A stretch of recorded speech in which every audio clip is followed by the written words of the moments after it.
Welcome back to the channel, everybody. Today, we're at Anglers International Resources, and we're talking about springtime baits because it's getting close. And the Ned Rig is a tactic that is a really good tactic for those early fishing trips in the early pre-spawn springtime. So we're going to come back, and we're getting Matthew, who's on, I think, episode number 5 or something like that. Yeah. He's becoming a regular. So Matthew's going to tell us all about the Ned Rig when we get back. Stick around. We'll be back right after this.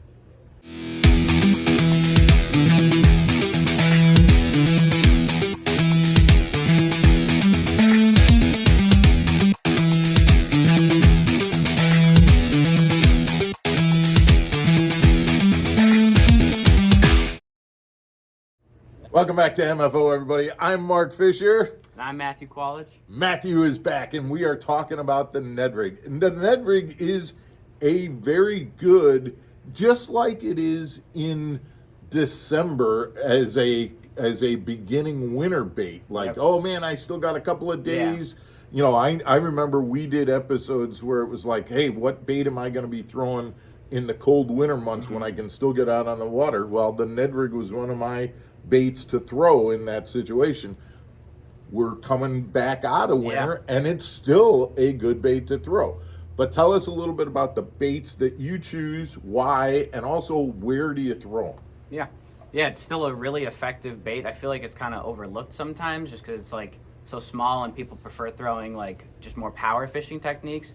But it's really effective, and it can really put big fish in the boat when nothing else seems to be working.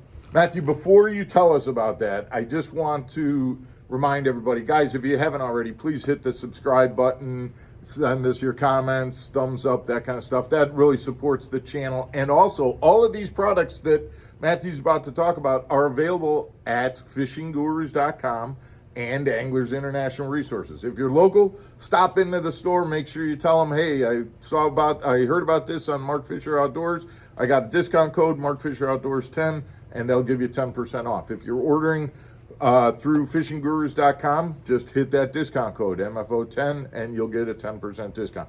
All right, so let's talk about this Ned Rig and what we're doing. Yeah, I really like behind us we got a bunch of different Z-Men. We got their craw, their bugs, just the traditional finesse TRD.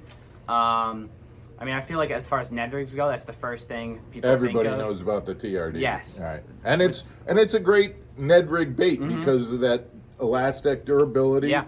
And I mean, it really they make it in a lot of good colors. Yeah. And they float too. So when they're sitting on the bottom, they kind of rise up a little bit. Yeah, with that elastic, like you can catch 20 fish on one bait. And let's talk about that for a minute, because one of the things at this time of year, especially when the water's really still pretty cold, this is not a bait that you're moving. This is like the slower and the more dead stick you throw this, the better. Yeah, that's like one of the most common mistakes people might be doing with a Ned Rig is they're fishing it too fast. They're fishing it like a jig or like a Texas rig, and they're really like hopping it off the bottom. But the Ned Rig, a lot of those guys will literally just cast it out there, let it sink, and just barely drag it every once in a while, or barely hop it, and they're just waiting for that fish to come bite. And since you're moving it so slow, tell us about where are the places that you want to be, because you're not going to cover water with a Ned Rig. Yeah, you're not going to. So what are the places that you're focusing on when you're throwing this Ned Rig? Yeah, especially this time of the year, I'm going to be focusing on those high percentage areas. So I'm going to be focusing on an area I know has a lot of cover, has a lot of fish, maybe like a rock pile, or just a big deep point that I know is good. I'm going to just be throwing that as far as I can and just dragging it over those high percentage areas. Let's say I got a point, and I know that on that point there's a little rocky, pile 15 feet out or something like that. I am going to, I might throw a jerkbait over and around that pile, but if I'm going to slow down and throw that Ned Rig, I'm going to pinpoint my cast on that Ned Rig to get around that little rocky pile on that point, for example. I'm not going to try and cover the entire point with a Ned Rig, but I can pick off that one big fish that's sitting down next to that rock, Mm-hmm. throwing that Ned rig and just kind of slowly putting that by there. Yeah. Does that make yeah, sense exactly. to you? It's Yeah. one small area, you know there's probably fish. Yeah. So you can pinpoint a small area with really like effectively pick apart that small area. And get that big fish Yeah. that maybe isn't willing to go chase that jerk bait or Yeah. whatever else that you might throw. Mm-hmm. Now you were talking about the Z-Man, but are there others that you've got that you Yeah. that are working just as well? Yeah, I got two others that I really like throwing interchangeably with the Z-Mans. So there's just these, Mullix has some really good baits. They've got, this is the Freaky Flex, which is a little bit more of a creature bait. It's only 3 inches still, so it's still that small Ned Rig profile. And they have their own similar technology to a Laztech. It's not as stretchy, but it's still very durable, and it does float as well. So you get maybe something a little different than when everyone else is throwing those Z-Mans. Another one I really like is, and this one's like brand new, only been out for a couple months, is the Rapala Crush City Ned BLT. And that actually went out of the package. Those look really nice. They got a bunch of different ridges on them that's going to kind of vibrate throughout the water. Also got a similar to a Laztech technology. Oh, look at that. Like I can stretch, I'm stretching this like 2 feet and nothing, it's fine. So that's and do those float as well? Yeah, these will Just float like up that? too. They'll, when you drop them down, they'll be floating up like this, and this will have a ton of action down there. So I gotta ask, do all the Crush City products, plastic products, have that Elastec or No, just it's this? just Okay. just their Ned Rig bait. The other ones are a more traditional, harder plastic, but I've still found them to be pretty durable. But yeah, they have a special. I think they call it like a TPE plastic, and that's specifically for the Ned Rig bait, so it floats up. That's cool that they do that. Now, we were talking before we started filming this. There's also a new Ned Rig Head. Tell us Yeah. about that and what's that? Yeah. Who's that from and what does that do Yeah. that's different than what we're used to? Yeah, so there is the VMC swinging Ned Rig jig, which is, they kind of adapted. It's like a hybrid between a normal Ned Rig head and like a swinging like rugby jig type deal. And that it came out like at the same time as that Ned BLT.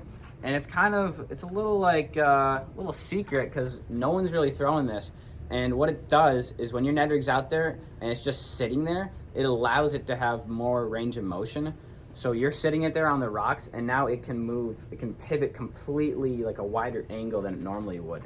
Wow, so again, you're still dead sticking, being real slow, but now you get it down there, and then the bait just kind of falls. You pull it, and the bait just kind of falls back. Now, I'm sure as the water warms, you can move it a little faster and get a little bit more action. But in this application, what we're talking about, you can be slow, but you're still getting a little additional movement, and you're combining the floating part of the new Crush City or the Z-Man, where it keeps that tail up, but the ability for it to kind of flop down to one side or the other. Yeah. Tell us again what those are. They're by VMC. VMC swinging Ned Rig jig. Comes in, I think, 3 colors: chartreuse, black, and green pumpkin. There's a bunch of different weights. We can have some really small ones. I think there's like a 1/16 ounce, and it also even goes up to like a 1/4 ounce if you're going really deep. That's I think that's something to really kind of give a try this spring and kind of check out that. I'd like to. The problem I'm looking at is spring's coming quick, and we got to get out there and use it, and then all of a sudden the water starts to warm, and then. But I like this swinging head. That gives me some ideas for as the water warms. Yeah, because as the water warms, you could be dragging it quicker through those rock piles. Be faster. And now it's going to be like through the rocks. That's pretty cool. I kind of liking that idea. Only here at MFO you get that kind of info, guys. Yeah. Anything else that we want to talk about with Ned Rigs?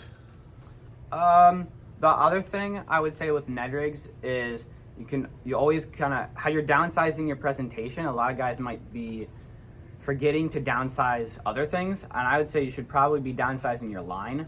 You should really be throwing it on a spinning rod with 15-pound braid, maybe even lighter, 10-pound, and a leader. Like, you're going finesse. I'm waiting to hear what you're saying. Come on, what line are you? What floor are you I'm using? saying like 10 or lighter. Oh yeah. 8. Yeah, eight. Eight is the most I would go. I know guys that are throwing 6, and believe me, guys, line size matters. Yeah. You can throw 10. I would never throw 10. I would be like in the 8, and it wouldn't be unheard of for me to go. If you're a little hesitant with the lighter line, you're not used to it, I would say 10 or 8. But yeah, a lot of those guys will throw 6-pound line, which I know sounds crazy, but it's a Ned Rig. If it bites, you're gonna get. You just need a solid hook set. You don't need to be cranking on it. Yeah, that's another thing. Because it's gonna take the bait, and you're gonna be able to set the hook with just a nice solid hook set. So you don't need to be cranking on it. Like you said, spinning gear, nice solid hook set, and then take your time easing them in. These are cold fish. They're not gonna fight real hard because they're pretty cold already, and you're coming off the bottom. So this is a situation where 6 or 8 pound test, in my opinion, is all you need. But again, you have to adjust what you're doing. You can't be fishing like you're in Florida and setting a hook on 12 pounders. Yeah. But the Ned Rig hook set, it's almost similar to a drop shot where you're really just kind of reeling up to their weight. You're doing a little bit of a swing. Your drag shouldn't be that tight. I mean, you're just really letting the rod and the reel do the work for you. 100%. Matthew, I appreciate you teaching us some more about this stuff. Guys, make sure that you're going to fishinggurus.com or Anglers International Resources, that you're talking. MFO10 is the discount code on any of these products. As you can see, they've got a ton of them in stock. Make your order, get that 10% discount, and get ready for spring fishing. And as always, please, if you haven't already, hit that subscribe button and make sure that you're part of the Mark Fisher Outdoors community. We appreciate it, guys. We'll be back again tomorrow with another episode of Mark Fisher Outdoors. Stick around. Thanks very much. Take care, everybody.